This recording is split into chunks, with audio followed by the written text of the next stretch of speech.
Mesdames, Messieurs, bonjour pour cette émission spéciale. IATF, l'Algérie abrite un événement continental de grande importance. Le pays et l'espace aujourd'hui pour quelques jours encore. Il regroupe les pays africains, institutions, banques, investisseurs, diaspora, des opérateurs privés publics de différents secteurs. Cet événement s'appelle IATF, c'est la foire, le salon, la plateforme africaine commerciale qui donc regroupe qui existe depuis 2018, l'IATF. En tant que plateforme institutionnelle, chefs d'État, des institutions bancaires, des économistes, analystes, investisseurs, les représentants de l'Union africaine, les banquiers, dont l'Afreximbank, qui est à la tête de cette organisation de l'IATF, pour ne citer que ces institutions. La mission de l'IATF, d'Afreximbank également, de l'Union africaine, de la ZLECAf, c'est booster l'intégration africaine, dynamiser la ZLECAf, la grande zone de libre-échange africaine, avec ses 54 pays donc de l'Afrique. La ZLECAf, c'est l'instrument, c'est le mécanisme réglementaire qui consacre le libre-échange, c'est les barrières tarifaires à zéro entre pays africains pour commercer, investir, c'est également une harmonisation de la réglementation et la mise en place de la logistique import-export. Pour parler de l'événement continental, la foire, la plateforme commerciale entre pays africains qu'abrite l'Algérie, qui est la 4e édition, nous recevons au studio des opérateurs, des représentants également du patronat algérien, des analystes sur le sujet. Pour commencer, M. Khalif Mouloud, fondateur SPG Advisory, président du conseil scientifique et technique Alger Aventure, Algérie Aventure. Vous êtes expert en stratégie développement durable, vous êtes expert politique, innovation également et start-up. Monsieur Ali Oumelel, directeur général du CREA, évidemment, le patronat algérien. Nous avons également au studio Monsieur Tarek Boulmerka, vous êtes opérateur et vous êtes président de l'ANEXA, l'Association nationale des exportateurs algériens, et également opérateur économique, Monsieur Mouaïs Kherdine, vous êtes exportateur, Afridat, Tedat, et vous êtes aussi président du Conseil d'affaires algéro-sénégalais. Première question, l'IATF, créé en 2018. Donc c'est un mécanisme, une plateforme qui va booster la ZLECAf. L'IATF a eu lieu auparavant en Égypte et il a eu lieu également, cette foire a eu lieu en Afrique du Sud. Que représente, M. Ali Oumelel, pour l'Algérie, cet événement continental africain qui regroupe les opérateurs, les institutions en Algérie? Qu'est-ce que ça représente politiquement, économiquement pour l'Algérie? Bonjour Madame Kamal, bonjour aux auditeurs de votre radio. Cet événement est un événement naturellement très très important. Je trouve que l'appellation elle-même de foire est très, très réductrice. Assez souvent, nous pensons quand il s'agit de foire, il s'agit d'exposer des produits, de vendre, de chercher les bonnes occasions. L'IATF, ce n'est pas ça. En tous les cas, ce n'est pas que ça. L'IATF est un événement économique important, pas que continental, à vocation internationale, puisqu'il n'y a pas que les entreprises algériennes ou africaines qui participent à cet événement. Il y a des entreprises qui viennent de l'Amérique, de l'Europe et d'autres continents. Donc c'est un événement important. Il est important naturellement pour le pays organisateur. Vous avez cité les 2 pays qui l'ont déjà organisé auparavant. En tous les cas, ils en ont gagné en termes d'exposition positive de leur pays, sur le plan économique, sur le plan culturel, sur le plan touristique. Nous essayons de faire autant pour notre pays. En tout cas, c'est une occasion d'assurer une exposition positive, constructive dans notre pays, des changements qu'il est en train de connaître, des réformes économiques qui ont été engagées, du climat des investissements qui est en amélioration, de la diversification économique qui se produit actuellement dans notre pays, du processus que nous avons engagé de mise en place ou de construction d'avantages comparatifs attractifs, mais surtout durables. C'est de tout ça dont il s'agit. Les entreprises algériennes devraient saisir cette occasion pour se faire connaître, pour se présenter à leurs homologues. Nous reviendrons certainement sur l'ensemble de ces aspects-là, mais en tous les cas, c'est un événement qui n'est pas, j'insiste sur ça, qui n'est pas que commercial, c'est un événement de très grande importance et qui permettra bien sûr, comme vous l'avez signalé, de favoriser l'intégration africaine à travers tous les instruments qui sont mis, qu'ils soient dans le cadre de l'Union africaine, mais naturellement de son versant économique qui est la ZLECAf, et on en parlera bien entendu aussi également. Monsieur Khalif Kherdine, donc vous êtes expert en politique, en innovation, également en start-up et en stratégie de développement durable. Et puis vous avez participé de manière directe et indirecte un petit peu à la mise en place de cette plateforme, je dirais digitale, de ce que j'ai pu me renseigner. Quels sont les critères en général qui permettent de désigner un pays qui abrite ce type d'événement? Quels sont les atouts que notre pays a pour avoir été choisi pour abriter un événement de cette importance? Alors d'abord, merci pour l'invitation et je vais essayer de répondre à la question. Mais avant d'y répondre, peut-être pour les auditeurs, peut-être donner un petit rappel. On va le faire, on va le faire. Répondez déjà, s'il vous plaît, juste à cette question et on revient surtout sur la composante et également les différentes parties prenantes dans cette plateforme. Allez-y. Alors, l'IATF, donc, c'est un événement qui a lieu tous les 2 ans. Les critères, je ne suis pas dans le conseil de l'IATF pour répondre à cette question, mais j'imagine que pour un événement de ce type, il y a plusieurs pays qui sont candidats, donc qui se portent candidats à organiser. On l'a dit, jusqu'à maintenant, seuls 2 pays ont été capables de l'organiser, l'Afrique du Sud et l'Égypte. L'Algérie, c'est seulement le 3e pays africain qui a la capacité d'organiser un événement. Comme on vient de le dire, ce n'est pas juste un événement africain, c'est un événement à portée mondiale.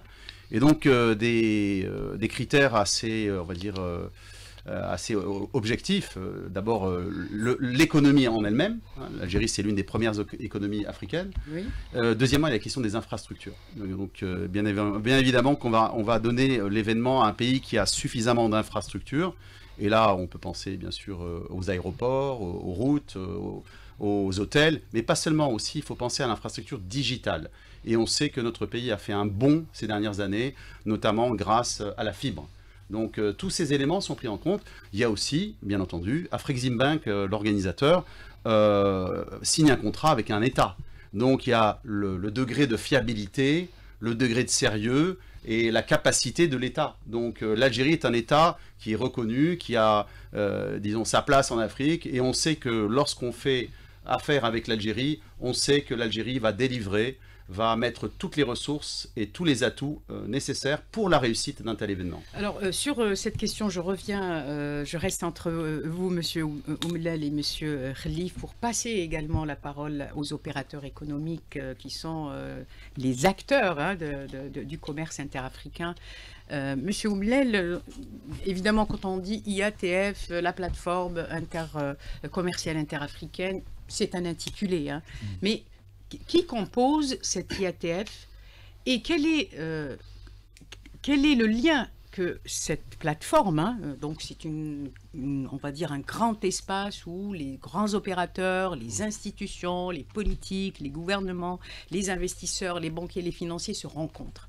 C'est une sorte de carrefour africain qui est quand même animé, l'Algérie l'abrite évidemment, pour sa position géographique, économique, pour ses atouts industriels. Mais qui compose et anime cette IATF et comment cette IATF va-t-il booster la ZLECAf? Parce que la ZLECAf, c'est réellement le but ultime de l'intégration interafricaine, c'est-à-dire la zone de libre-échange africaine. Comment l'IATF, à partir de l'Algérie, va-t-elle pouvoir booster réellement les investissements et le commerce interafricain, Monsieur Oumlal? De prime abord, on peut dire que c'est la mise en contact de l'ensemble des acteurs économiques et même politiques à cette occasion qui va donner un bon pour booster un peu les relations. Mais qui compose d'abord l'IATF? En fait, il y a un conseil consultatif C'est le conseil consultatif de l'IATF qui s'occupe de l'ensemble des organisations, qui s'occupe de l'attribution dont parlait monsieur à l'instant, comment les choses ont été attribuées à l'Algérie. C'est un dossier qu'il faut présenter comme si on devait présenter un dossier pour une compétition sportive internationale.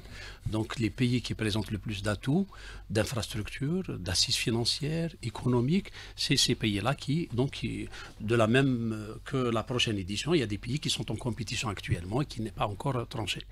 Mais cependant, au plan de l'organisation commerciale de l'événement elle-même, du plan technique de l'organisation, c'est l'Afrique Bank qui elle-même est composée de. Elle-même, c'est une banque africaine, multilatérale, où les actionnaires sont nombreux, des pays sont actionnaires à l'intérieur de cette banque. Donc c'est l'Afrique Bank qui est l'organisatrice, qui est celle qui porte le projet de l'IATF. Je dis projet, pourquoi? Parce que c'est un événement relativement jeune. Quand on est à la 4e édition d'un événement de cette importance en si peu de temps depuis la mise en place de la ZLECAf, ça reste quand même un événement Quel jeune. est le lien entre l'IATF et justement la ZLECAf, c'est-à-dire Alors je vais vous dire, ce mécanisme?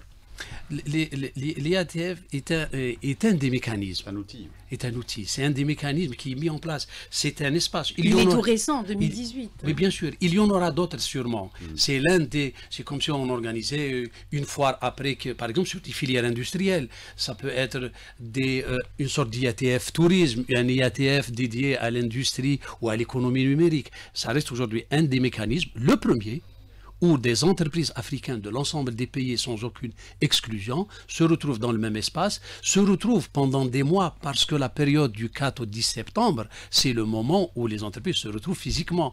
Mais sinon, il y a une plateforme virtuelle sur laquelle les gens communiquent, se font connaître, connaissent les législations des pays qui participent à la préparation de cet événement. Donc ça reste un des mécanismes mis en place dans le cadre de la diffusion de la ZLECAf. Il y en aura certainement d'autres mécanismes. Je reviens encore à M.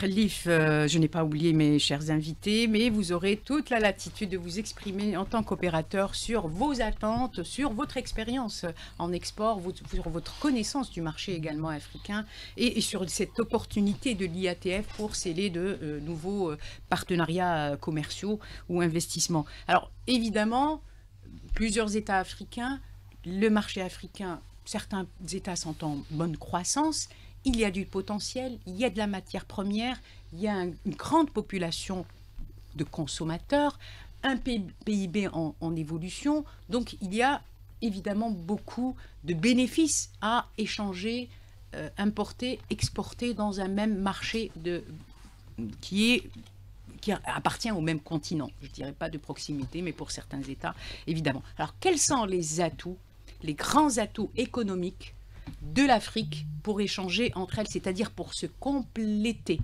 L'Algérie peut compléter les besoins de certains États et inversement, parce que les États dépendent très largement des importations et des exportations brutes de leurs matières premières, de leurs ressources naturelles. Alors, justement, le constat aujourd'hui... J'espère que ma question n'est pas plus longue. Non, ça ira, je vais trouver les éléments. Le constat aujourd'hui qu'on fait, c'est que la majorité des pays africains font plus de commerce, d'affaires avec des pays en dehors de l'Afrique qu'avec l'Afrique. Donc d'où cette importance de l'intra, pas de l'inter, de l'intra-africain. La part du commerce intra-africain, c'est 15 à 16%. Ça a augmenté parce que je me souviens, une dizaine d'années, on était à 5-6%. Ça a augmenté, mais on est encore loin.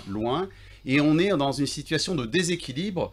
Si on compare, par exemple, avec le commerce, avec l'Union européenne, c'est plus de 30%.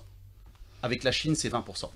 Donc, bien sûr, l'Afrique n'est pas contre le commerce avec d'autres régions, mais c'est déséquilibré. Donc, on veut rééquilibrer, d'où la volonté politique, et c'est parti d'une volonté politique au niveau de l'Union africaine. Les discussions ont commencé en 2013 pour l'aboutissement en 2018 à l'accord de la ZLECAf, la zone de libre-échange continentale africaine. L'Algérie a été parmi les premiers pays à signer. Après, il y a tout un processus de ratification, etc., qui se met en place. Aujourd'hui, 54 pays ont adhéré à la ZLECAf. Le seul pays, je pense, qui n'a pas adhéré, c'est l'Érythrée. Donc, tout le monde, sur le plan politique, tout le monde est prêt. C'est-à-dire on a ouvert le jeu, Oui. le champ est ouvert. Maintenant, c'est à qui de jouer? C'est aux entreprises, c'est aux entrepreneurs de prendre la balle et d'aller jouer avec. Parce que les politiques, eux, ils créent le champ, ils créent les règles. Et d'où l'IATF, c'est quoi? On l'a dit, l'IATF, c'est un outil. C'est un outil pour concrétiser une vision et une ambition qui s'appelle la SDECAF. L'objectif de la SDECAF, c'est de passer, déjà, il y a un objectif clair, c'est de passer de 15 à 30% d'ici 2030 pour la part du commerce intra-africain. Donc vous voyez, l'objectif, il est clair. Et l'IATF, en tout cas sous sa forme aujourd'hui, il va peut-être évoluer, il permet de créer cet espace d'échange entre des opérateurs qui vont se découvrir. Alger, à mon avis, il y aura le avant Alger et le après Alger. Ça va être une édition exceptionnelle, j'en suis convaincu, parce que d'abord, nous, Algériens, nous avons intérêt à aller vers l'Afrique, et l'Afrique a intérêt à commercer également avec l'Algérie. Des partenariats vont se créer, et tout ça pour le développement de l'Afrique. Monsieur Belmourqa Tarek, vous êtes opérateur économique et vous êtes président de l'Association nationale des exportateurs algériens, c'est-à-dire vous avez une association qui fédère des exportateurs et donc qui reçoit de l'accompagnement, du soutien, du conseil, qui est un intermédiaire, on va dire, avec les pouvoirs publics dans le commerce extérieur, les douanes, pour faciliter le lien et également expliquer les démarches aux exportateurs. Dans votre association, est-ce que les opérateurs économiques exportent en Afrique vers quel pays? Et est-ce que c'est facile et est-ce que ce sont des marchés importants? Tout d'abord, j'ai posé 2 questions ou 3? Ça va trop. Vous avez beaucoup d'exportateurs vers l'Afrique au sein de votre association. Allez, on va faire court. Tout d'abord, je tiens à vous remercier, Madame Hakima, pour votre invitation. Vous avez dit que du point de vue exportation de nos... Rapprochez-vous un peu plus. De nos adhérents, c'est une multitude de produits, c'est-à-dire d'investisseurs de différentes catégories. Oui. Vous avez l'agroalimentaire, BTPH, vous avez tout ce qui est électricité, tout ce qui est plasturgie, tout ce qui est électroménager. Donc il y a au moins 8 filières. Et le pays africain est demandeur de ces produits. Vous l'avez confirmé qu'ils sont demandeurs? Est-ce qu'il y a des exportateurs, opérateurs, producteurs algériens qui sont présents depuis longtemps? Oui, il y a des opérateurs qui sont présents, surtout le secteur de l'agroalimentaire, le secteur de l'électroménager. Où il y a par exemple le Sénégal, la Mauritanie, la Côte d'Ivoire, le Rwanda, il y a même un autre pays que j'ai oublié. Qu'est-ce que ça représente, nos exportations vers l'Afrique? Ça représente... à peu près une moyenne, c'est toujours faible? C'est pas timide, mais c'est raisonnable, parce que avant il y avait le problème de transport. Actuellement, le transport est régulé, c'est-à-dire que nous avons 3 réseaux de transport, le transport soit maritime, le terrestre. Et donc c'est une très grande facilitation, et l'État est en train d'encourager ce type de transport, vu que le temps d'acheminement d'un point à un autre, il est très rapide. Si je ne me trompe pas, par exemple, le transport terrestre, ça ne dépose pas les 5-6 jours. Donc il est plus facile d'exporter vers ces pays. Nous avons des showrooms qui existent où le produit il est exposé en permanent. Donc la permanence c'est très important. Et il y a une entente entre le showroom et l'opérateur, ce qui fait que les produits sont présents. Et de même que le produit algérien, avec le nouveau code d'investissement, les Algériens c'est-à-dire qu'ils sont optimistes. Tout le monde veut faire un très bon produit. Est-ce que les marchés africains approchés par nos opérateurs, nous avons un exemple avec M. Mouaz qui va nous témoigner, également M. Oumlel à travers l'organisation et les opérateurs qui la composent. Que demandent les consommateurs africains, en tout cas, qu'est-ce qui les intéresse sur les produits nationaux, locaux algériens? Quelle est la demande en permanence demande en permanence, c'est vers l'électroménager, le produit agroalimentaire, le ciment et le fer à béton. Ça, c'est les plus... des produits de qualité. De qualité. Donc, c'est des produits phares Pharmaceutique, parapharm, bon, pharmaceutique, il faut faire des enregistrements, il faut faire ça. Hein, mais il reste qu'il y a une grande demande sur les produits pharmaceutiques. Et on a des compétences. Oui, est-ce que vous pensez que nous faisons, l'Algérie fait assez de publicité, de promotion sur ce qu'elle produit de qualité exportable? Monsieur Oumlel et ensuite Monsieur. Est-ce que nous faisons assez, l'Algérie, notamment à travers l'Annexal, à travers le CREA, à travers d'autres organisations, à travers les institutions également, nous faisons assez de promotion, de marketing sur nos produits? La quantité assez, ça dépend, c'est combien. Ce n'est jamais assez, en tous les cas. On parle de marketing, de oui, publicité, de marketing. Non, non. de showroom dans vous savez, pays. Pour parler des exportations de notre pays, ce n'est pas tout le monde connaît les chiffres. Oui. Il y a une très bonne progression ces dernières années, voilà. Pas que sur les chiffres. Oui. Il y a une très bonne progression sur les quantités, même si parfois les chiffres sont comme ça, à l'apparence recul, mais c'est les conditions du marché international, parce que vous pouvez exporter les mêmes quantités à des moindres valeurs, parce que le marché a bougé. Je pense que l'exportation, il ne s'agit pas de saisir des opportunités et de placer un produit une fois et de disparaître du marché international. Quand nous avons fait l'analyse des 100 meilleurs exportateurs en Algérie, vous savez, les 5 dernières années, ce noyau commence de plus en plus à être stable. C'est-à-dire que nous avons un noyau de grandes entreprises exportatrices qui sont en train de s'installer définitivement comme des entreprises tournées vers l'international. Et vous voyez également le mouvement et la dynamique bouger vers le continent africain. C'est-à-dire que nous exportions, par exemple, le rang à béton vers des destinations lointaines, y compris les États-Unis.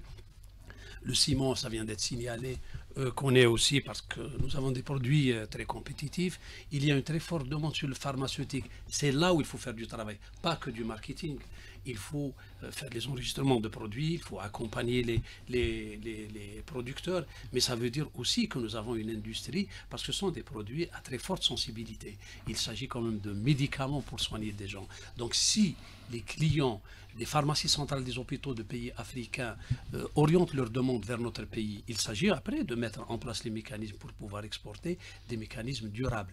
Parce que celui qui achète votre produit, ce n'est pas un acheteur ponctuel, il investit pour vous également. Il investit dans l'infrastructure de stockage, il investit dans les opérations internes, il investit dans son propre management pour accueillir votre produit et non pas un autre produit. Donc ce sont des relations qui se construisent sur de longue durée et non pas ponctuellement. Merci. Monsieur Mouaziz Khaireddine, exportateur Afridat, donc on comprend bien, vous exportez de la date, vous êtes président du conseil d'affaires algéro-sénégalais, donc vous ne traitez qu'avec le Sénégal, et vous exportez des dates. Un petit retour sur votre expérience d'exportateur sur ce marché sénégalais, sur les quantités exportées, sur la stabilité de cette activité d'export. Et puis, je vous ajoute une question, vous faites tout ça tout seul, en freelance exportateur, ou vous avez les appuis institutionnels de l'Algérie?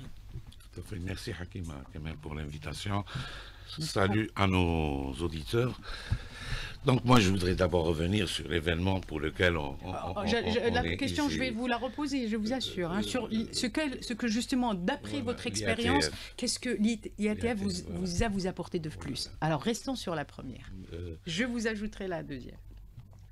Par rapport à mon expérience, absolument, oui, moi, de présence. Notre société a commencé à exporter en 2011 à travers l'actuel EPE Tasdir, qui est une filiale de la SAFEX. Tasdir organise régulièrement, il n'y a pas un mois dans l'année où Tasdir n'est pas présente dans un pays africain, que vous le sachiez. Oui. Voilà, parce que c'est ce qui permet aux Algériens, avec un appui du ministère du Commerce, à travers la formule du FSP, le Fonds spécial de la promotion des exportations. Vous en profitez? Où tous les opérateurs profitent de 80% des frais de l'exposition. Donc ça, c'est un des leviers très important pour l'opérateur algérien de faire connaître, d'aller exposer et avec un coût appuyé par l'État. Donc ça, c'était pour répondre à votre question de tout à l'heure. Donc ça, c'est très important. Donc le PETSD fait un travail énorme pour les opérateurs. Elle organise. Pour vous, votre présence au Sénégal. Voilà. pour notre société. On est présent sur le marché sénégalais. On a choisi le marché sénégalais par rapport au Sénégal, qui est un pays qui a une petite marge d'avance sur l'organisation, sur les lois, sur les ports. Donc plus de Sénégal. facilité. Voilà, ils ont une avance par rapport à d'autres pays qui soient enclavés, ou même d'autres pays qui ont un accès aux mers ou à l'océan. Donc le Sénégal, on avait jugé à l'époque, même avec l'aide de notre assureur à l'export, qui est la CAGEX. Donc on nous avait conseillé d'aller voir au Sénégal, et c'est comme ça l'histoire d'Afridat au Sénégal. Et vous êtes resté au Sénégal? On est resté au Sénégal, mais est-ce que depuis le Sénégal, nous travaillons avec beaucoup de sociétés, oui, de pays, d'autres pays, que le Mali, le Burkina, la Gambie. C'est des quantités ce qu'ils appellent eux, les intéressantes. sous-régions. C'est bien sûr. Bien sûr, nous faisons beaucoup de quantités, et il y a même d'autres sociétés qui nous ont suivis sur le marché par rapport à la date, je parle. Là c'est notre domaine, c'est les dates d'Algérie. Donc, il y a beaucoup d'autres sociétés qui exportent vers le Sénégal, et par la suite vers les pays, les sous-régions. C'est ce qu'ils appellent, eux, les sous-régions, c'est-à-dire les pays limitrophes. Donc la date algérienne est très présente au Sénégal, on va dire. L'UMOA, qui est l'organisation économique ouest-africaine. Voilà.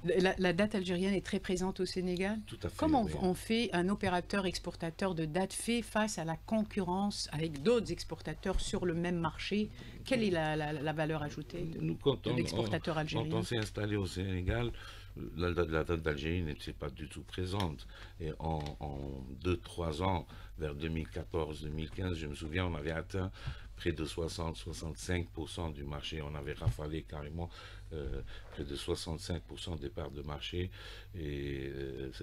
ouest africain, et spécialement le Sénégal. Voilà. Donc ça, c'est par rapport aux dates. Mais on fréquente d'autres opérateurs qui sont dans d'autres domaines, qui sont déjà installés, qui commercent leurs produits à travers les showrooms que Tasdir a créés dans les deux capitales mauritaniennes, sénégalaises, et prochainement ivoiriennes. Donc ça aussi, c'est très important. Ça permet. C'est facile de s'installer, de commercer, d'exporter sur c'est votre expérience. C'est important. C'est important de savoir. Après le commerce international, quelle est la facilité d'accès à ces marchés. Les marchés, ils sont ouverts, pour dire la vérité. Après, il y a des normes, il y a des risques. Quand on exporte, on prend un grand risque. Là intervient la culture de l'exportation, sur laquelle l'Algérie travaille depuis 2015, j'allais dire, depuis les assises du commerce extérieur en 2015. Donc l'Algérien a maintenant pris goût à l'export et commence à créer dans pas mal d'entreprises. Il crée le département export carrément, qui n'existait pas avant dans la culture des entreprises algériennes. Voilà, maintenant je voudrais revenir à l'IATF, oui. Donc voilà, qui est aujourd'hui notre... Ce marché, cette plateforme. Je vais, pour rajouter à ce qu'on dit... ça va vous aider en quoi aujourd'hui. Voilà, moi je vais être un peu terre à terre. Oui. L'IATF, pour moi, en tant qu'opérateur, va permettre aux Africains de travailler entre eux. C'est-à-dire qu'avant, on sait qu'avant, l'Afrique, elle a toujours été le grenier de beaucoup de continents. Maintenant, on voudrait bénéficier, nous, de ces marges-là. Quand je dis nous, je parle africain, je ne parle pas algérien. Est-ce qu'il y a la volonté des États non, l'Afrique s'est réveillée, tout le monde le sait. C'est le plus haut taux de croissance au monde. Il y a même des chiffres, il y a même des pays où ils ont une croissance à 2 chiffres. Donc ça, c'est pas moi qui le dis. C'est pourquoi elle est convoitée par les Chinois, par les Américains, par les Européens. C'est parce qu'il y a beaucoup de travail à faire. C'est-à-dire que effectivement, c'est le pays, on dit c'est le tiers-monde. Mais non, maintenant, justement, c'est là où il y a un travail à faire et c'est pour ça qu'on est convoité par... C'est-à-dire que l'Afrique n'est pas garantie à 100%. L'exportateur algérien producteur, il va aussi sur ces marchés pour concurrencer d'autres exportateurs d'autres continents. C'est bien ça, M. Boumelra, qu'il y a de la concurrence sur ces marchés africains. Non, Afrique, ils ne sont pas acquis à 100%. D'abord, la concurrence, elle est rude en Afrique. Et puis, seulement que c'est le sang qui nous lie. C'est le sang africain. Donc, les Africains aiment bien les produits algériens. Oui. D'après mes voyages en Afrique, c'est que quand vous dites algérien, il y a un petit peu sens de sensibilisation, ce que je veux le produit algérien. Donc, et avec qui sont les concurrents, les plus importants concurrents sur les produits que les Algériens exportent en Afrique? Sur la vache, sur le ciment, sur l'électroménager, sur l'agroalimentaire, sur le pharma. Puisque ce sont essentiellement ces produits. Ce sont nos voisins. Donc on essaye de conquérir. Mais il y a des produits européens, il y a des produits chinois, il y a d'autres pays. C'est que le chemin entre l'Algérie et les pays africains, c'est le plus court. Donc il y a la voie maritime et terrestre. C'est que il y a un attirement. Et au plus, c'est les showrooms qui ont aidé ceux qui ont ouvert Tasder en attirer les produits algériens, parce que vous avez les Africains, des Sénégalais ou bien Mauritaniens et bientôt en Côte d'Ivoire, ils vont, pour eux c'est une balade d'aller voir quelles sont les nouveautés. Et les nouveautés, c'est pas les différents salons, parce que quand vous allez dans un salon dans des pays du monde, c'est qu'il y a des Africains qui tournent, qui voient, qui regardent, qui observent. Vous avez la qualité, vous avez les prix. Les prix, c'est plus attractif, c'est plus intéressant. Nous avons de meilleurs prix, on va dire concurrentiels, sur les mêmes produits de nos concurrents sur les marchés. Qualité et prix, oui. Carrément. Qualité et prix, oui. C'est une autosatisfaction ou alors c'est vraiment un retour en tant qu'exportateur, les produits agroalimentaires que je gère, on est plus compétitif que l'Europe ou bien les autres pays. Donc, il y a aussi la ZLECA, vous avez les réductions de droits de douane, le transport qui est remboursé entre 50 et 80%, c'est les aides de l'État. Donc, ça, c'est un avantage pour nous. Une question naïve, mais elle me semble importante, Monsieur Khalif, sur cette question, et à un tour de table évidemment, qu'est-ce qui permettrait aujourd'hui, puisque l'idée de l'intégration commerciale, l'intégration africaine a émergé il y a de nombreuses années, la ZLECAf, on ne connaît pas encore depuis la ratification des pays le résultat concret des accords signés, d'ailleurs même à l'issue des 2 dernières éditions de l'IATF. Concrètement, je veux dire, comment est-ce que les pays africains ont développé leurs échanges commerciaux. Qu'est-ce qui, à votre avis, aujourd'hui, permettrait aux Africains, population, consommateurs, gouvernants, de sceller réellement des partenariats et de moins dépendre de l'Occident ou de moins vendre des richesses naturelles à l'Occident? Est-ce qu'aujourd'hui, il y a des éléments optimistes qui rassemblent réellement les Africains autour de leur commerce? Est-ce qu'il y a une prise de conscience, on va dire, sur l'éco-développement, économique, écologique, mais éco, c'est-à-dire dans le sens où on se rapproche, rassemble sur le même continent, monsieur. La prise de conscience, elle est là, encore une fois, c'est parti d'une volonté politique. Après, il faut être patient. Je ne sais pas si vous vous rendez compte. On compare souvent la ZLECAf avec le marché commun européen. Il a fallu à l'Europe plus de 50 ans pour établir un véritable marché, et encore, il n'est pas parfait. Donc nous, on parle de la ZLECAf, c'est quelque chose qui a commencé en 2018 et qui est devenu vraiment effectif 3 ans plus tard ou 4 ans plus tard. On a eu le Covid en plus. Pour l'Algérie, c'est seulement depuis 2024. Il y a eu le Covid. Donc il faut aussi prendre conscience que c'est un changement de mentalité, c'est un changement de pratique. l'héritage du colonialisme, on est encore en train de le Ce n'est vivre plus une aujourd'hui. chasse gardée. Non mais l'Afrique d'abord, il y avait une Afrique francophone, une Afrique anglophone, une Afrique lusophone, avec qui avait des systèmes, jusqu'à aujourd'hui, il y a des systèmes différents, des manières de faire différentes. Il y a toute la partie harmonisation des politiques, harmonisation des réglementations. Donc ça, c'est ce qu'on appelle les barrières non tarifaires. Ça va prendre du temps. Et puis, un événement comme IATF, c'est la plateforme, c'est le carrefour. Vous avez utilisé tout à l'heure le terme de carrefour d'échange. C'est ça qui va permettre aux Africains de se rencontrer et de comprendre que finalement, en travaillant ensemble, ils vont être plus forts. Ils vont pouvoir, eux, d'abord mettre en avant un marché unique de 1,4 milliard d'habitants. Et si on travaille ensemble, et si les chaînes de valeur, se construisent au niveau régional, voire au niveau continental, on va devenir encore plus attractif pour les autres régions du monde. Parce qu'aujourd'hui, la majorité des pays africains, qu'est-ce qu'ils exportent? Essentiellement des matières premières. La valeur ajoutée, elle n'est pas en Afrique. Elle se trouve ailleurs. Donc, créer des chaînes de valeur, notamment au niveau industriel, au niveau agricole, la transformation, elle doit se faire en Afrique. Comment on le fait? En utilisant les forces de chacun. L'Algérie, par exemple, a des avantages comparatifs.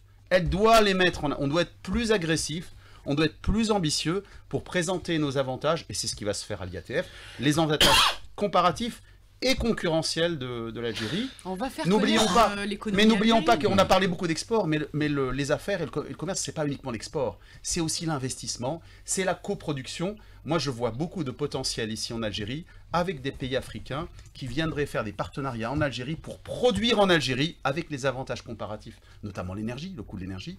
On a une chance extraordinaire que beaucoup d'autres pays n'ont pas. On peut produire en Algérie et ensuite exporter à travers la ZLECAf et également vers la Méditerranée, vers l'Europe, vers la Chine, etc. Une question complémentaire pour passer la parole à M. Ali Oumelel et ensuite M. Mouaiz et M. Boulmerka, c'est de dire, quels sont les pays à forte croissance, les États africains à forte croissance qui ont réussi à avoir une relative, on va dire, souveraineté, indépendance en transformant leur propre richesse et en ayant une bonne croissance économique. Quels sont les exemples de pays qui ont pu développer localement leur richesse naturelle, développer des tissus industriels, développer l'innovation et moins dépendre et de la matière grise ou du savoir-faire européen ou autre? Des exemples de pays, Monsieur Khalif. Oui. Alors, l'OMPI, donc en termes de... Il y a différents classements, on trouve des classements de toutes sortes. L'OMPI fait un classement, les autres... Alors les classements, il faut toujours se méfier parce que parfois certains pays, par exemple nous l'Algérie, on ne fournit pas suffisamment de données, donc parfois on ne se retrouve pas dans les classements simplement parce que ceux qui font les classements ne reçoivent pas les données. Ils n'ont pas les données, ils peuvent pas nous classer. Mais en général, on va retrouver toujours les mêmes pays, l'Afrique du Sud, on va trouver l'Égypte, on va retrouver la Tunisie aussi qui se classe bien. Le Rwanda, l'Éthiopie, le Kenya, voilà, le Nigeria bien sûr est toujours bien classé, surtout en termes d'innovation, en termes de technologie. Mais il faut se méfier. Ça ne veut pas dire que ce sont les pays qui ont la plus forte croissance ou le plus fort potentiel. Non, mais au fait, moi je dirais que l'Afrique, comme tous les continents, le sud de l'Afrique, c'est l'Afrique du Sud qui brille. L'Afrique de l'Est, vous avez l'Éthiopie qui brille. L'Afrique de l'Ouest, c'est le Sénégal chacun a sa représentation. Et moi, je dirais qu'en Afrique du Nord, c'est l'Algérie qui brille. Voilà, donc c'est un peu comme ça. C'est des locomotives. Il y a toujours un pays. Vous prenez l'Europe, c'est l'Allemagne qui tire l'Europe. Sans l'Allemagne, l'Europe risque de couler. Donc, je dirais comme ça. Donc, il y a toujours des pays qui tirent une région. C'est par région, c'est partout comme ça dans le monde. Hein, alors très concrètement maintenant, Monsieur Oumelel, Monsieur Boulmerka, Monsieur Khalif, Monsieur Mouaiz, concrètement, l'intégration africaine, le mécanisme qui est la ZLECAf, une réglementation harmonisée, des tarifs douaniers en baisse, hein, une logistique de transport, un espace de banque et de financement, cofinancement. Concrètement, comment on peut voir cette cartographie qui va échanger avec qui? Qu'est-ce que l'Algérie va apporter globalement à l'Afrique et comment peut-elle se constituer en hub? Je veux dire, qu'est-ce que l'Algérie va... Est-ce qu'elle va exporter des produits? Elle va investir, elle va aider à transformer sur les marchés africains leur propre richesse, acheter la matière première et la transformer et l'exporter à nouveau. Très concrètement, quelles sont les formes de partenariat que l'on peut sceller dans quel domaine, sur quel produit, Monsieur Oumlel? Avec qui? Avec qui? Avec l'ensemble des pays avec lesquels nous partageons les intérêts. Vous avez dit tout à l'heure gagnant-gagnant, des partenariats gagnant-gagnant. Qu'est-ce qu'elle doit faire? Elle doit faire à peu près tout ce que vous venez de dire, mais en même temps de mettre en valeur d'abord ses atouts. Nous parlons de compétitivité, je pense que c'est le mot-clé aujourd'hui. Comment être compétitif, comment mettre en valeur les avantages comparatifs et concurrentiels que nous sommes en train de construire. Assez souvent, quand nous évoquons cette question, nous pensons souvent à des choses que la nature nous a données. Nous parlons de l'énergie, de la positionnement stratégique, enfin géographique du pays, etc. Mais nous ne mettons pas suffisamment en valeur l'ensemble des atouts que nous avons construits et qui sont en cours aussi de développement. Le réseau électrique, je ne parle pas de l'énergie, je parle du réseau électrique. Le réseau électrique national n'a pas d'équivalent sur le continent. Le réseau routier et autoroutier n'a pas d'équivalent sur le continent.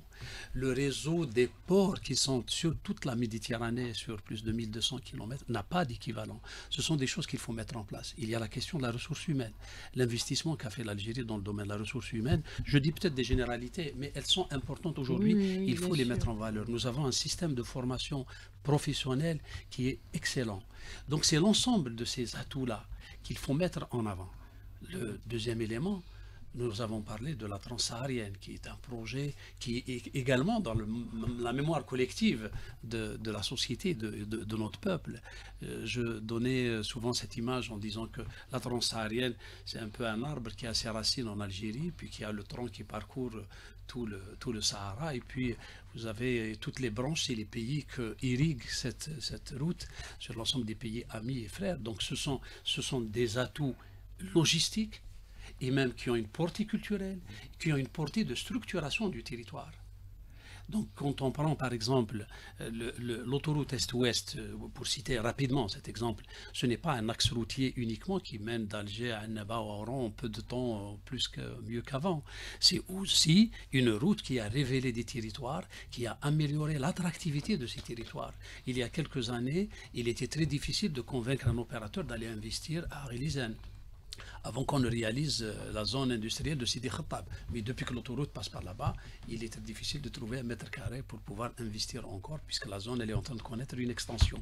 Donc c'est l'ensemble de ces atouts-là qu'il faut mettre en place. Il y a l'image du pays, qui est l'image d'un pays politiquement stable, l'image d'un pays qui a des finances assez solides. Donc tout ça, ce sont des éléments de crédibilité qui nous permettent de proposer des services, des investissements et des produits.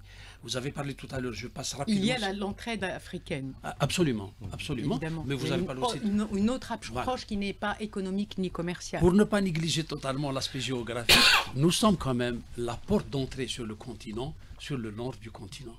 Ça reste un atout important qui est face à un continent très développé qui est le continent européen, il ne faut pas le nier. Donc ça aussi, il constitue en soi un avantage comparatif pour nous. Vous avez parlé tout à l'heure de qui sont nos concurrents dans ces pays, je voudrais évoquer ça rapidement. Il y a d'abord les industries locales de ces pays-là. Ce sont les premiers concurrents, parce que l'ensemble de ces pays sont en train de progresser, sont en train d'évoluer. Les barrières tarifaires, on ne peut plus faire grand-chose sur ces questions-là. Les accords internationaux, bilatéraux, multilatéraux ont totalement limité la valeur, la question, je veux dire le paramètre des barrières tarifaires. Donc elles travaillent énormément sur les questions des barrières non tarifaires, la question de la qualité des produits, la question environnementale, qui peuvent complètement émietter votre compétitivité en termes de qualité-prix de votre votre produit. Donc ces pays ont évolué. Le deuxième concurrent, ce sont les acteurs historiques que M. Khalif a souligné tout à l'heure. C'est l'Europe, c'est l'Asie, c'est la Chine qui sont là. Nous avons aussi un autre concurrent, c'est le retard que nous avons pris nous-mêmes sur ces questions-là. Donc il faudrait qu'on continue à avancer. Beaucoup de choses ont été faites ces dernières années. Il faut continuer à avancer dans cette direction. Il faut continuer à tourner définitivement notre économie vers l'international.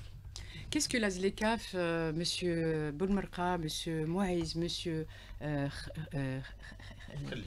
Khalif, Khirdine, Non, Mouloud. Même Khirdine, c'est un joli prénom aussi. Est-ce que vous sentez ou ressentez, vous appréciez les résultats de la ZLECAf? Est-ce qu'il y a des prémices, des résultats de la ratification de la ZLECAf? On a signé un accord sur le libre-échange, sur le commerce avec des barrières. Il faut d'abord le vulgariser, les gens ils sont mais est-ce qu'il y a eu des résultats depuis? Est-ce que vous le... Pas du tout, monsieur Boulmerqa. Probablement, moi, c'est-à-dire qu'actuellement, il n'y a pas un résultat... Vous êtes producteur. Oui, hein, producteur. Donc, il y a des pays qui ont ratifié et qui ne sont pas à jour du point de vue réglementation douanière. Donc, c'est un peu délicat. Et il faut attendre encore un peu de temps, peut-être une année, le temps que ça va se vulgariser. Ils vont prendre l'initiative de s'imprégner dans le bain pour qu'ils puissent au moins appliquer l'application des taux. Donc, une mise à niveau, on va dire, réglementaire. De manière générale, c'est très difficile de faire le bilan d'un dispositif au bout d'une année. On a signalé tout à l'heure que chez nous, il est entré en vigueur au mois de novembre dernier. Donc, c'est vraiment, il faut attendre au moins un exercice. Parce Oui. Et dans d'autres pays, ça n'est pas encore entré en vigueur. Donc, la ZLECAf, c'est juste c'est l'IATF qui va préparer... D'où l'intérêt de l'IATF. L'IATF, en fait, c'est aussi une manière de mettre la pression sur un accélérateur.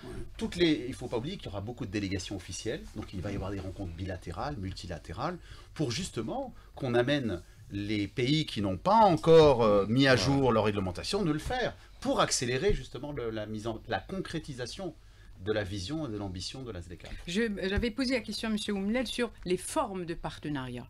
Tout le monde veut vendre, tous les États ont envie de vendre, acheter moins cher, mais s'ils doivent importer, moins cher, qualité, avoir un approvisionnement sûr.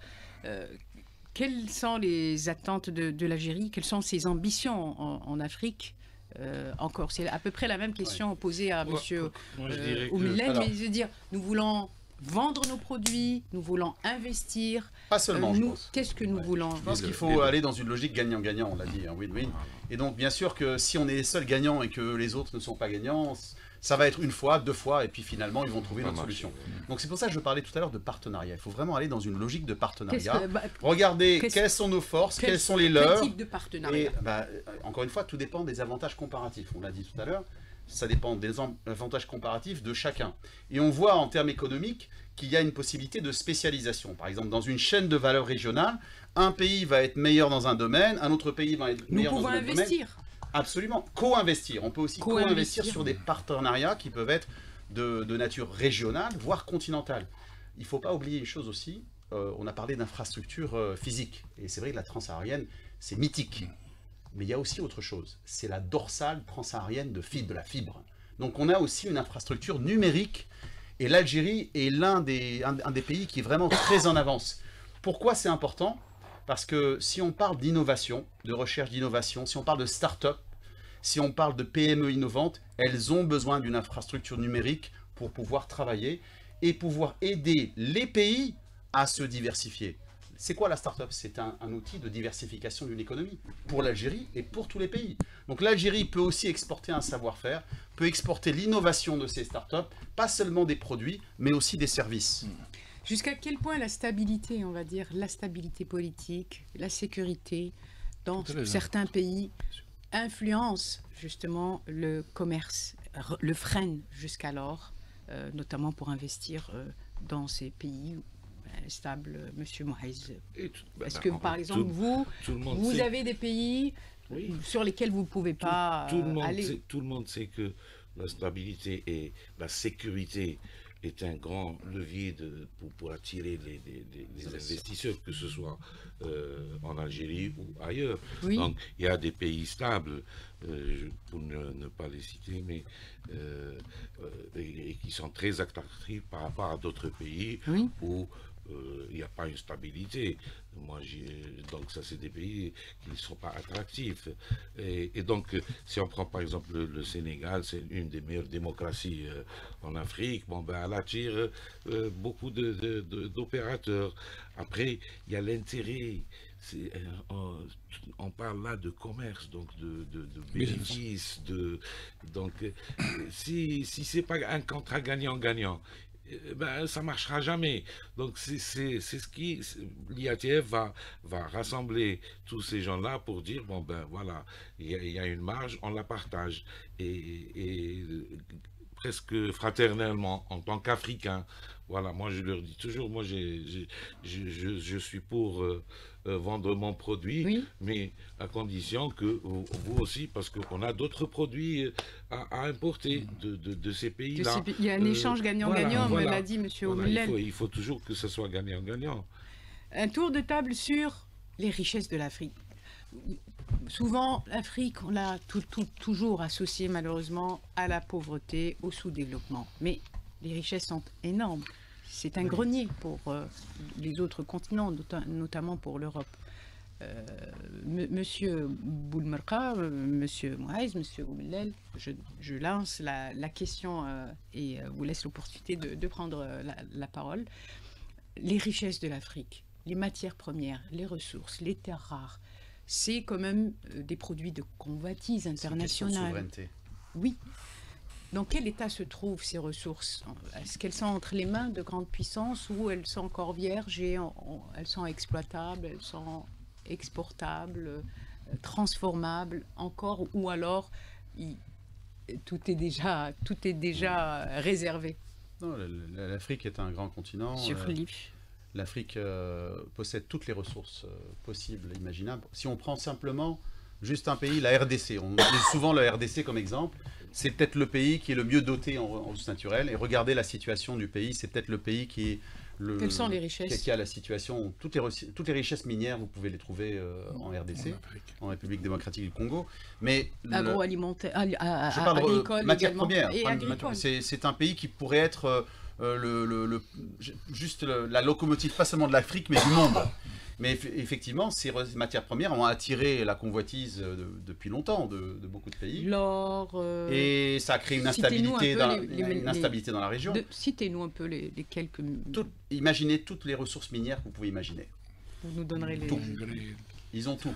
Oui. Et donc, malheureusement, ça a créé une instabilité. Ce que je disais tout à l'heure, il y a l'instabilité politique, mais il faut aussi penser à l'instabilité réglementaire. Oui. Certains pays sont stables politiquement, mais si vous changez de règlement trop souvent, l'investisseur ne viendra pas chez vous. Donc ça, c'est l'autre chose. Oui. La question des matières premières, elle est plus complexe qu'on ne l'imagine. C'est-à-dire qu'il y a des pays qui vont se spécialiser grâce aux matières premières qu'ils ont, et commercer avec leurs voisins pour développer, ce que je disais, des chaînes de valeur industrielles. Oui. Mais si on est seulement dans une question d'exportation de matières premières, la valeur ajoutée, elle est captée ailleurs. Oui. Et c'est ce qui fait que le pays est riche, on donnait l'exemple de la RDC, le pays est riche en matières premières, mais la population, elle est pauvre. Parce qu'on ne capte pas une grande partie de la valeur ajoutée dans le pays. Et c'est là où je disais c'est une question de souveraineté. C'est que les pays africains maintenant se rendent compte que plutôt que d'envoyer simplement leurs matières premières vers d'autres pays, il faut que ces matières premières soient transformées que la valeur ajoutée soit créée localement ou régionalement pour qu'elle puisse bénéficier aux populations. C'est la clé à mon avis. Est-ce que l'Algérie dépend des matières premières africaines? Quelles sont les matières premières africaines que nous importons via d'autres marchés occidentaux, c'est-à-dire pas directement, pas en interéchange africain? Je n'ai pas bien compris la question, mais je pense à travers, disons, la transformation des produits. En brut ou en transformé? Bon, alors, en matière première, je pense que nous n'importons pas. De l'Afrique. En matière première, nous n'importons pas grand-chose. Je pense qu'il y a le café. Mais on importe. Il y a le café. Mais cependant, tous les produits finis, les produits finis ou semi-finis que nous importons viennent à peu près de ce continent. Quand nous importons de l'aluminium, c'est que nous avons importé de la bauxite qui vient de quelque part. Ensuite, quand nous importons des produits phytosanitaires destinés au sol, c'est que ça vient des engrais qui sont transformés ailleurs, ou de l'urée ou de l'ammoniac. Enfin, bien que nous sommes aussi un grand producteur ensuite, de ça. Le cacao, le cacao, et d'autres produits. Maintenant, les richesses de ce continent, c'est d'abord le territoire. Le territoire est en soi aujourd'hui une vraie richesse. C'est-à-dire que, mais cependant, il faut développer ces territoires, il faut développer leur attractivité, exploiter de manière rationnelle ces territoires. Comment on classe les richesses africaines à travers le monde? Elles occupent quelle position? Les différentes richesses minières, agricoles africaines. Est-ce qu'elles viennent en première position du continent africain? Mais il faut savoir que l'Afrique est en train elle-même de recenser ses richesses. Avant, c'était les autres qui faisaient ce travail. C'était les autres qui disaient, voilà, on prend de l'or du Mali, on prend du pétrole de l'Algérie. Nous-mêmes, en Algérie, on est en train, depuis 5-6 ans, on est en train de recenser, de découvrir nos richesses. Et après viendra la deuxième étape des transformations et de ce que moi j'ai pas et que l'autre a, et ça va être des échanges. C'est pour ça que la croissance, on la voit et on la sent à travers la nouvelle dynamique intra-africaine qui est en train de se développer d'année en année. Pour que l'Afrique ne soit pas simplement un marché pour des entreprises étrangères ou simplement une source de matières premières. C'est ça l'idée. C'est que les Africains se prennent en main et qu'ils fabriquent les produits ici à partir des matières premières, ensemble. Et c'est le but de l'IATF. L'IATF, c'est vraiment cette plateforme qui va permettre aux Africains de prendre conscience que beaucoup d'Africains vont venir en Algérie pour la première fois. Alors, tous les avantages qu'on a mentionnés tout à l'heure, toutes les entreprises qui sont performantes, la plupart des Africains ne le savent pas. Donc ils vont venir découvrir. Et vous allez voir que beaucoup vont vouloir faire affaire. J'ai envie de donner un exemple. Avant quand j'étais petit, il n'y avait que les Boeing. Et du coup, l'Europe a sorti l'Airbus. Mais si vous allez demander où est-ce qu'il est fabriqué, l'Airbus, eh bien, pièce par pièce, une partie est fabriquée en Belgique, en Angleterre. C'est une chaîne de valeur continentale. C'est une chaîne de valeur. Et du coup, l'Airbus, maintenant, il dépasse le Boeing. Grâce à cette intégration continentale qui a permis à l'Airbus de devenir l'un des meilleurs appareils au monde. Dans un domaine. Donc, Inch'Allah, nous aussi en Afrique, et là je dis nous, les Africains, on va avoir la sagesse et mettre de côté certaines sensibilités aussi. Beaucoup ne veulent pas que l'Afrique se développe, puisqu'ils estiment même qu'elle leur appartient. Donc, on va avoir la sagesse. Bien sûr, il y a des sages en Afrique. Ne vous inquiétez pas. Et l'Algérien ou le Sénégalais ou le Sud-Africain ou l'Égyptien vont se mettre d'accord, soyez-en sûrs. Et l'Algérie va jouer un rôle déterminant dans ce et de même que les gens qui sont venus, les Africains qui sont venus, ils sont habités. Qui ne connaissent absolument pas l'Algérie. L'Algérie, bon, d'après les échos que j'ai entendus hier, c'est que quand un type, quand le monsieur il vient, il ramène toute sa famille. Oui, c'est vrai, c'est très important. C'est culturel. Ils veulent découvrir ce qu'il y a en Algérie, ce qui se passe. Puisqu'il y a une opportunité. Les hommes d'affaires qui vont venir, c'est l'Algérie, parce qu'on peut dire que c'est l'investissement. C'est des échanges, comme l'a dit M. Moulin. Au-delà du commerce et de l'économique, culturellement, je pense que évidemment, il y a des pans, en amont, il y a des choses à faire, sceller des relations humaines avec les populations africaines. Il faut se connaître pour pouvoir être accepté comme investisseur, pour pouvoir acheter et préférer un produit algérien. Mais il y a des relations sociales, humaines, familiales, même si on doit tisser. Qu'est-ce qui doit être précurseur pour tisser des liens entre Africains dans ce cadre de l'IATF? Qu'est-ce que le programme de l'IATF prévoit pour justement casser un peu les barrières culturelles, les frontières, pour rassembler ces États autour des similitudes culturelles, au-delà des similitudes géographiques, culturelles et historiques. Il y a tout un pavillon qui est dédié à la Canex, hein, donc tout ce qui est industrie créatrice, donc les arts, la mode, la musique, la cuisine également, hein, les arts culinaires. Le 5, le deuxième jour, je pense, le 5, il va y avoir un concert d'ouverture au pavillon Canex. Donc, et c'est la deuxième fois d'ailleurs que l'Algérie reçoit le Canex. L'année dernière, au mois d'octobre, il y a eu le Canex Weekend.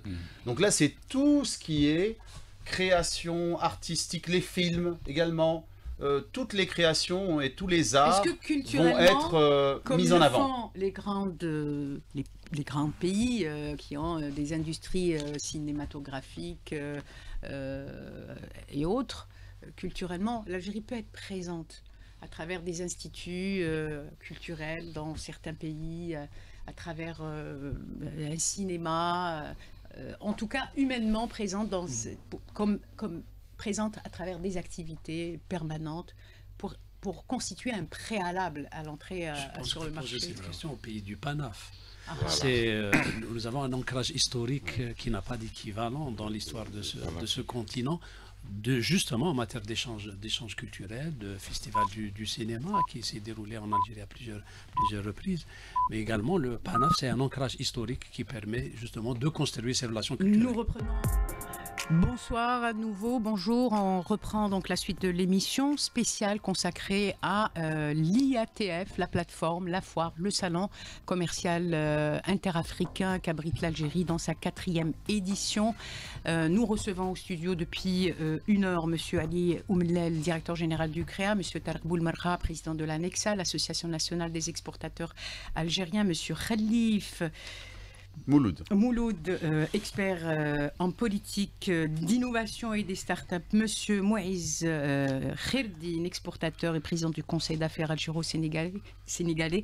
Nous discutons depuis 1 heure du tout potentiel africain, du succès de cette plateforme africaine qui réunit les institutions bancaires, les gouvernements, les investisseurs privés, publics, évidemment les producteurs, exportateurs, autour de l'intégration africaine comme but, objectif ultime de cette rencontre, de cet échange africain à travers des expositions à la SAFEX et à travers également des panels, des séminaires de présentation des atouts de chaque État, de chaque pays, faire le point également sur la zone africaine de libre-échange et des moyens de la dynamiser à travers cette plateforme qui est l'IATF. Nous poursuivons donc notre discussion, notre débat autour du succès de cette foire, de cette plateforme africaine commerciale, mais également culturelle. Question soulevée par ma collègue justement sur qu'est-ce qui va définir le succès. IATF terminé, quels sont les éléments que l'on peut identifier comme étant le succès? Qu'est-ce que... allez, je reformule. À quel moment nous pourrons dire que l'IATF 4e édition à Alger a été un succès? Quels sont les éléments qui permettent de le dire à la suite? Que faut-il atteindre comme objectif à la fin de cette IATF? Monsieur Ali Oumlel du CREA. Il y a les conditions générales de l'organisation de l'événement. On disait tout à fait au début que nous avons présenté un dossier, c'est les infrastructures, c'est les moyens logistiques, les conditions d'accueil des délégations, le niveau de satisfaction de ces délégations de leur séjour, le niveau de satisfaction, il faut peut-être même faire un baromètre auprès des opérateurs qui participent à cette foire, leur niveau de satisfaction en termes de séjour, mais également de contrats qu'ils auront réalisés, de contacts qu'ils auront réalisés, parce que ce n'est pas nécessairement des choses qui peuvent se contractualiser ou se conclure lors de l'événement. Nous avons tous parlé tout à fait au début de la jeunesse de cet événement. Donc il est plus là pour construire des relations durables, pour construire dans la durée que pour réaliser des choses. Il y aura certainement des entreprises qui vont réaliser des contrats, vous savez très bien, les entreprises sont très tatillons sur ces questions-là de confidentialité, voilà, de négociation, de montant de contrat, parce qu'il y a une compétition entre les entreprises qui seront présentes au salon. Mais il y a des intentions peut-être des mois avant. Il y a certainement, il y a des opérateurs Oui, qui ont voilà. déjà reçu parce qu'il Moi, y a je peux- une plateforme, nous avons parlé de la plateforme virtuelle virtuelle. qui a mis déjà en contact les opérateurs qui discutent entre eux. Nous l'espérons en tous les cas que nos entreprises déjà réalisent le maximum de contrats, mais surtout de construire des relations de longue durée. Il y a le nombre de visiteurs qui vont venir à cette foire. C'est Oui, Alors, 20 000, pardon. Moi, je peux vous rappelez-moi citer le un nombre de premier visiteurs. succès. C'est que j'arrive ce matin, j'ai passé toute la matinée à la SAFEX. Et quand tu rentres à la SAFEX, là, tu te sens en Afrique, tu ne te sens pas en Algérie. Il y a tellement... Ah, il y a une touche africaine, il y a un décor africain, il y a une ambiance africaine. Non, mais de par les participants, vous avez des Africains. Vous êtes un vrai freelance, vous prenez la parole tout seul. Non, parce que c'est un constat, vous avez dit des succès. Et bien pour moi, c'est déjà un succès. J'allais faire un petit tour que de table c'est- qui va de droite à gauche. Allez-y. La question était de dire qu'est-ce qui permet de dire que l'édition est un succès sur le plan déjà organisationnel et les prétentions Oui. de visite, de participation et de conclusion de contrat, monsieur Khalil. Donc, effectivement, il y a des facteurs Parce qu'il mesurables. faut comparer Oui, avec les tout à fait. Il y a des choses anciens- mesurables et d'autres qui sont moins mesurables. Ce qui est mesurable, il y a des chiffres qui ont été annoncés. On peut les trouver sur la plateforme de l'IATF. Et donc ça, c'est annoncé par l'Afreximbank en termes d'objectifs. Et il y aura certainement les gros contrats seront annoncés pendant l'événement. Les autres seront annoncés après. Et le cumulatif d'intentions, c'est ça qui est important, ce sont des intentions, pas nécessairement des accords qui auront été signés, intentions d'accords et d'investissement. Il ne faut pas oublier l'investissement. Tout ça, ça sera annoncé post-événement. Et l'organisateur, qui est l'Afreximbank, pourra dire, voilà, ça a été une édition exceptionnelle ou pas. Mais moi, je voudrais revenir sur ce qui vient d'être dit, c'est-à-dire ce qui n'est pas forcément mesurable. On parlait tout à l'heure de changement de mentalité, de découverte. Aujourd'hui, les Africains sont relativement frileux pour aller, comparativement aux Européens, par exemple, pour aller faire des affaires dans un autre pays africain. Hein, il faut vraiment le vouloir, on est d'accord, y compris les Algériens.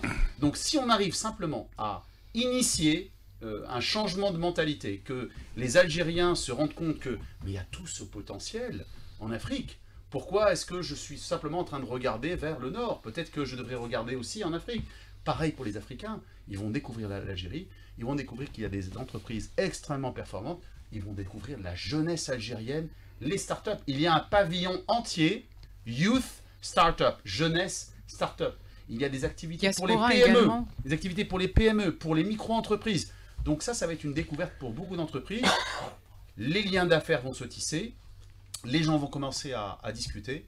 Et comme on dit, Inch'Allah, il va y avoir certainement par la suite des contrats, des partenariats qui vont naître. Est-ce que le nombre de visiteurs, le nombre de participants est aussi un élément de succès en comparaison avec les éditions passées, monsieur Khalif? Bien, oui, ça va être l'un des éléments, forcément, l'un des éléments. La question est de savoir, c'est est-ce que l'IATF va être considéré pour le public, hein, comme un événement grand public, ou est-ce que ça va être considéré comme un événement B2B? Oui. C'est ça la distinction. L'Algérien, il a l'habitude de la foire internationale. Donc moi, je suis certain que beaucoup d'Algériens, quand ils vont entendre qu'il y a une foire à la SAFEX, ils vont vouloir venir. Il va y avoir beaucoup de visiteurs algériens. Les visiteurs africains, c'est pas l'Algérie qui maîtrise ça, on va dire. Hein. C'est les efforts de marketing, de communication de l'Afreximbank. Mais moi, je pense que l'Algérie va attirer beaucoup. Simplement parce que les gens sont curieux. Ils veulent découvrir l'Algérie. Beaucoup de gens connaissent l'Égypte, beaucoup de gens connaissent l'Afrique du Sud. L'Algérie est moins connue pour le public africain. Et ils vont venir. Qu'est-ce que M. Boulmarka, président de Ils sont déjà l'Anexal, arrivés, pas mal. les exposants, oui. Voilà. Je parlais même les visiteurs professionnels. pour M. Mouiz et pour M. Boulmarka, qui est opérateur et président de l'Anexal, du Conseil d'affaires algéro-sénégalais, vous direz que l'IATF a été une réussite en Algérie. Lorsque vous aurez conclu des contrats, est-ce que vous êtes programmé, par exemple, dans des B2B? Est-ce que vous connaissez ou vos vis-à-vis, vos futurs partenaires, ou vous avez en tout cas une prévision de rencontre avec des partenaires Non, moi, pour exporter? Personnellement, moi j'ai déjà pris contact avec c'est-à-dire que la plateforme Oui. Dans le secteur de l'agroalimentaire ou autre secteur que je projette de faire comme des extensions d'investissement. Oui. Donc on attend un retour de rendez-vous. Il y a plusieurs entreprises inscrites. Oui. Il y a Qui correspondent à votre 8 ou 9 pays différents, Oui. donc c'est très important. Oui. Et nous avons toute la semaine, surtout les premiers 3-4 jours, il faudrait activer, faire le maximum de connaissances, avoir des attractions dans des entreprises qui sont vraiment intéressantes. Beaucoup d'opérateurs sont inscrits à cette foire, aussi bien à la rencontre, donc la conférence ou l'ouverture face au chef d'État, et au niveau des espaces d'exposition de votre association. De notre association, oui, nous avons un bon chiffre, un bon nombre qui va assister la première journée. Oui. Et la deuxième journée qui va être aussi au CIC. Oui. Et les rencontres que j'ai insisté Qui sont dans quel domaine de production ou tous les d'exportation? secteurs. Il y a les 8 secteurs que l'Annexal, il y a à l'intérieur abrite. C'est-à-dire que l'agroalimentaire, le bâtiment, la sidérurgie, l'électroménager. Donc vous avez mobilisé les opérateurs. Oui, tout et est leur mobilisé. intérêt Et même nos adhérents, le choix des adhérents était diversifié. On ne s'est pas focalisé sur un seul secteur. On avait pris tous les secteurs confondus, les services, les start-up. Nous avons une start-up, un couple qui travaille avec merveille. Donc, ce qui fait, c'est notre devoir, et que vu le climat des affaires, d'ailleurs, comme l'a dit M. Mouaïz et mes amis là, la SAFEX, à peine une semaine, 10 jours, ça fait un bon bout de temps que le rafistolage, skate, peinture et tout. On dirait que vous êtes africain. Même hier, c'était agréable. C'est que les aménagements de stands, tout le monde s'est investi juste pour draguer le maximum d'opérateurs et d'investisseurs africains, Inch'Allah, que tout opérateur doit faire un contrat, le minimum, soit un contrat moral ou un contrat verbal. Monsieur Mouaïz, parce que j'ai donné d'abord la parole à Monsieur Mouaïz, la même question, on va dire, qu'est-ce qui conditionne le succès pour vous en tant qu'opérateur exportateur, avec une expérience d'exportation? Vous êtes dans les B2B, vous allez vers les entreprises africaines qui exposeront à la SAFEX. Qu'est-ce que comment vous allez procéder? Nous avons au programme pas mal de B2B pour notre société en tous les cas, et à travers l'Annexal, puisque je suis membre aussi de l'Annexal, donc je sais qu'il y a beaucoup d'opérateurs qui ont l'intention. Après, le succès, c'est cette culture intra-africaine. Moi, à mon avis, c'est le plus gros lot, c'est cette culture intra-africaine. Les chiffres, personne d'entre nous ne peut les apprécier, mais cette culture intra-africaine, je pense qu'elle est déjà en marche, et à travers la présence de pas mal de pays, beaucoup de pays africains. Et c'est ça le succès. Voilà. Il y a une question, avant de la poser, je m'adresse à M. Ali Oumelel. Vous êtes également, bien sûr, directeur général du CREA, le cercle, le conseil du renouveau algérien, et vous avez un nombre d'adhérents au conseil. Oui, au conseil, au conseil. Donc, c'est des dizaines, c'est des centaines, différents secteurs industriels et qui sont présents. Est-ce que vous avez mobilisé tout le monde ou vous avez choisi? Alors, je vais vous dire, il y a un tel engouement qu'il a été difficile d'arbitrer parce que nous sommes limités par l'espace. La première importance, c'est que l'ensemble d'espace réservé aux stands des exposants est totalement occupé. La deuxième, c'est que nous avions pour l'Algérie, parce que l'espace est réparti par pays, nous avions 6 000 m², 3 000 à l'extérieur et 3 000 à l'intérieur. C'est énorme par rapport aux autres pays. Donc il est totalement occupé. Nous avons été obligés avec nos amis de la SAFEX qui sont à saluer, ils ont fait des efforts extraordinaires. Nous avons été jusqu'à la majorité des stands, pour votre information, est de 9 m² pour pouvoir donner le maximum d'espace au maximum d'entreprises. Il y a beaucoup d'entreprises qui n'ont pas été retenues en raison des premiers critères qui ont été mis en place parce que que l'un des premiers critères, c'est des entreprises exportatrices ou qui ont un potentiel à l'export. En tous les cas, au niveau du CREA, nous avons insisté sur ces aspects-là. Après, ensuite, il y a un choix à faire en termes de filières. Nous avons fait en sorte de présenter une cartographie la plus fidèle de la diversité du tissu économique algérien, de mettre en valeur des filières industrielles qui sont en progression, l'industrie pharmaceutique, l'industrie des matériaux de construction, l'électroménager, l'agroalimentaire, les fertilisants et les industries électriques, parce qu'on n'en parle pas beaucoup. Moi, j'insiste sur cette question-là, parce que nous parlons plus d'énergie, ensuite on oublie. Il y a de belles entreprises algériennes qui sont en train de monter dans ce domaine, qu'ils soient dans la production de matériel électrique, d'installations domestiques ou des équipements plus complexes, c'est-à-dire les groupes électrogènes, le réseau électrique, le câblage, les études et l'ingénierie. Parce qu'on parlait tout à l'heure de qu'est-ce qu'on peut vendre aussi sur les pays africains, comment on peut se positionner, c'est la question des services, la réalisation des infrastructures. Nous avons aujourd'hui des entreprises algériennes, vous me faites signe, Madame Hakim, oui, mais vous relancez parce que...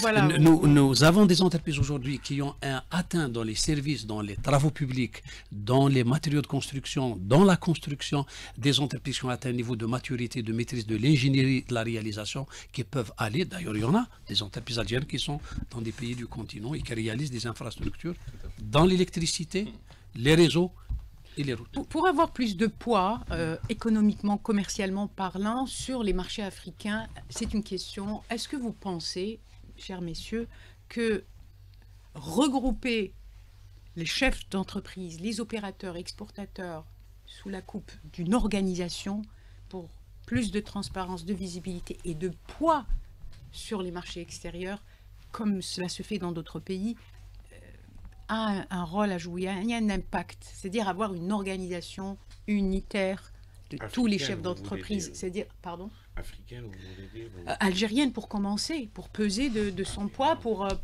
proposer les mêmes, voilà, pour avoir les mêmes orientations, les mêmes ambitions, la même stratégie. Vous en pensez quoi? Par secteur peut-être? Par secteur, sous la coupe d'une unique organisation qui sera le vis-à-vis unique, comme se fait par l'API, pour que on va dire le partenaire africain ne se disperse pas entre peut-être différentes organisations. Vous en pensez quoi? Monsieur Khalif, Monsieur Boulmatra, Monsieur Oumlel et Monsieur Moïse. Est-ce que ça peut jouer sur la présence plus forte des opérateurs algériens sur des marchés? Là, en fait, dans tous les pays, il y a des organisations patronales qui sont très importantes. D'abord, comme partenaires, d'abord pour fédérer les énergies, pour organiser les synergies au sein des opérateurs, au sein des filières industrielles, mais constituent d'abord, parce qu'on les appelle syndicats patronaux, mais ce n'est pas parce qu'ils sont syndicats qu'ils sont à caractère revendicatif, ils sont des partenaires des pouvoirs publics. C'est ce que nous essayons de faire nous-mêmes au niveau du CREA, de formuler des propositions, de remonter des problématiques au pouvoir public, mais également de remonter des propositions de solutions qui viennent de la réalité économique, parce que nous sommes dans l'économie réelle, nous vivons tous les jours et quotidiennement avec les opérateurs. Mais vous prenez n'importe quel pays, c'est pas la peine d'en citer, n'importe quel pays, vous avez une organisation patronale qui émerge, qui regroupe et qui fédère l'ensemble, la majorité des opérateurs. En tous les cas, en Algérie, il y a une diversité en matière d'organisation patronale. Il y a une grande convergence entre les organisations patronales algériennes. Raison de plus. Voilà, il y a une grande convergence. Se rassembler. Se rassembler, peut-être qu'il y a des spécificités qui peuvent être sauvegardées. Parce que, pourquoi? Parce que les spécificités peuvent être sauvegardées dans une... C'est tout un sujet, parce que l'ensemble des organisations patronales algériennes sont nées dans des conditions particulières et chacune avait à l'origine une vocation dans une filière industrielle. Plusieurs vocations dans une filière économique. Peuvent se faire. C'est des spécialisations, c'est des branches, c'est des filières. Je ne pense pas que ce soit vraiment un obstacle. Et puis aussi, il y a aussi des clusters. Il existe des clusters qui sont dans des domaines très spécifiques et ils ont leur rôle à jouer également. Je pensais par exemple aux mécaniques, à la cluster de mécanique de précision. Ils ont un rôle très important parce qu'eux, ils sont spécialisés. Ça ne les empêche pas aussi de faire partie d'organisations patronales. Monsieur Maurice, sur la même question peut-être? Oui, je reviens toujours au point qui est l'intérêt des entreprises. Donc moi, je sais que au niveau du ministère du Commerce, à travers la Chambre nationale du commerce, ça fait maintenant plus de 10 ans que le ministère du Commerce travaille sur les conseils d'affaires entre deux pays, c'est les intérêts. Parce que on va pas rêver, il faut pas croire que les gens vont venir acheter chez toi pour le plaisir de t'acheter. C'est parce qu'il a intérêt. Et ça, les conseils d'affaires sont composés purement d'opérateurs. Il n'y a pas de fonctionnaires dans les conseils d'affaires. Donc ça, c'est un des leviers de la politique. Je parle là de la politique algérienne. C'est comme ça. Et les conseils d'affaires, les représentations diplomatiques. On est à plus de 45 conseils d'affaires à travers le monde, pas spécialement avec l'Afrique. Il faut développer les conseils d'affaires africains. On en a assez ou pas? On en a assez avec l'Afrique, les conseils d'affaires? On doit développer des conseils d'affaires.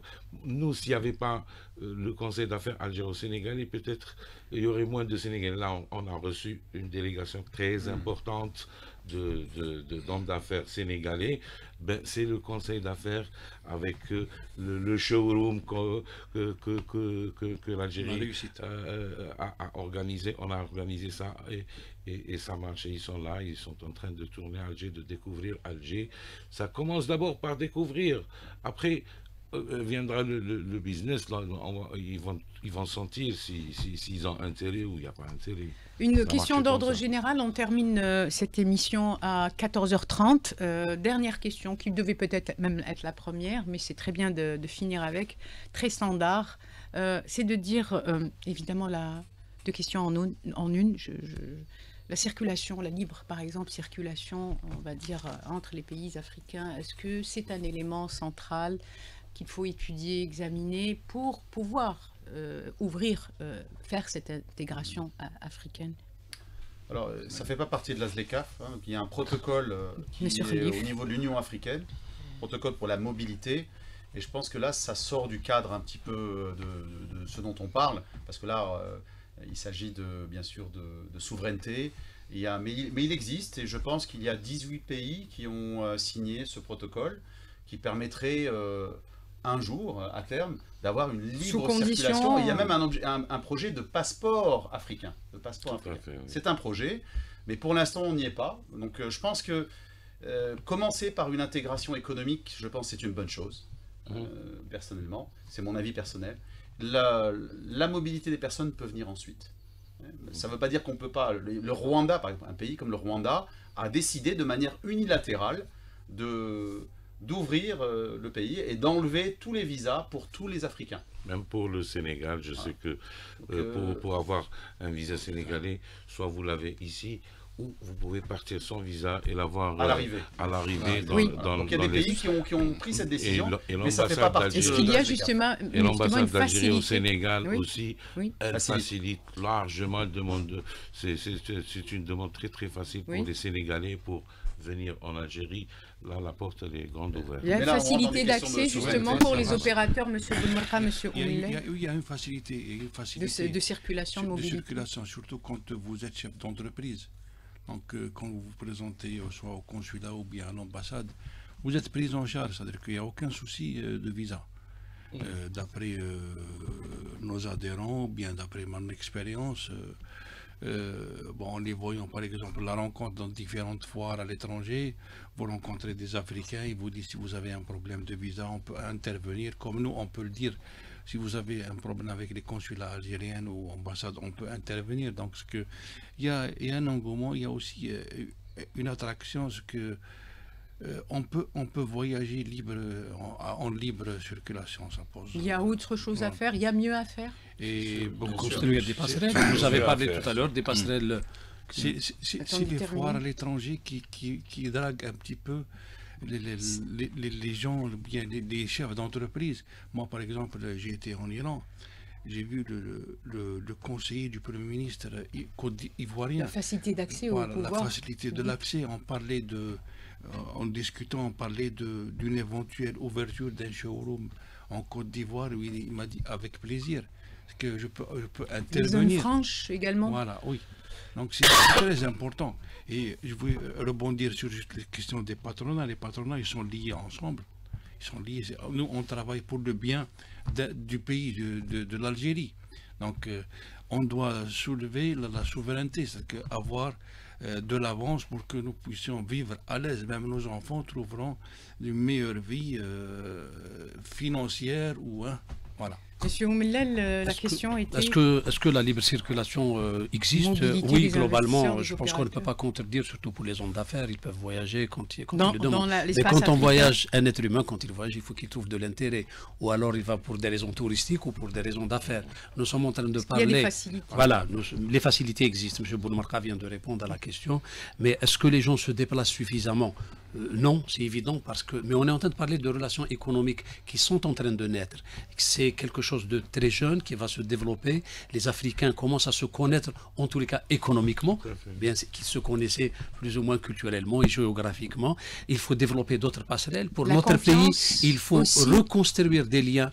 Il y a beaucoup d'étudiants de beaucoup de pays amis africains qui ont fait les études. Moi-même, j'ai fait des études avec des étudiants africains. Il faut reconstituer, avoir une base de données, reprendre des liens, constituer des associations entre tous ces étudiants. L'IATF sera le point de départ d'une démarche de renouer le contact. Ça a déjà Nous commencé, l'espérons, il faut ouais, faire en sorte C'est qu'il en la soit grande ainsi. fête. C'est la grande fête. Contact ça va humain, accélérer. contact professionnel, commercial, économique, politique. Absolument. Oui, à mon avis, il y aura le avant IATF Alger et il y aura le après IATF Alger. L'IATF, pour vous, allez, un dernier mot, Monsieur Boulmarka, c'est vraiment le début d'une rencontre, je vais dire, africaine, L'IATF, d'un rapprochement réel. c'est une grande fête qu'il faut profiter, soit dans le domaine de l'investissement ou avoir des connaissances, faire des connaissances, et après la connaissance, on peut faire tout. Monsieur Moïse, Tout à fait. c'est le Bon, début ou de quelque chose? C'est le début. Moi, j'ai remarqué ces Avec toute dernières la bonne années, volonté politique rapidement, aujourd'hui. J'ai remarqué ces dernières années même que dans des agences de voyage pour passer des vacances, on propose Zanzibar, on propose des capitales attractives. Il y a beaucoup d'Algériens qui passent des vacances au Sénégal que je connais. Et ça, c'est une culture. L'IATF va renforcer cette relation africo-africaine, Inch'Allah. Dernier mot, Monsieur Oumellel. Partagez. L'IATF pour consolider l'image de l'Algérie dans le continent, mais aussi, surtout, comme accélérateur de l'intégration africaine au plan économique. Moi, je voudrais juste Dernier mot. envoyer un message à vos auditeurs. Si vous pouvez, Venir en venez, mars, c'est en toute mars, la semaine. pour Inscrivez-vous découvrir. sur la plateforme, allez sur Voilà. Google IATF 2025. Il y aura des activités pour tout le monde et ça permettra de rencontrer aussi, d'être à la rencontre avec les Africains. Merci beaucoup, Monsieur Ali Oumellel, directeur général du CREA, Monsieur Tarek Boulmarka de l'Anexal, Monsieur Moïse Kherdine, président du Conseil d'affaires algéro-sénégalais, exportateur Afridat, et je n'ai pas bien sûr oublié Monsieur Ali Oumellel. Plutôt Monsieur Tarek Boulmarka. Monsieur Mouloud. C'est l'accélérateur de la...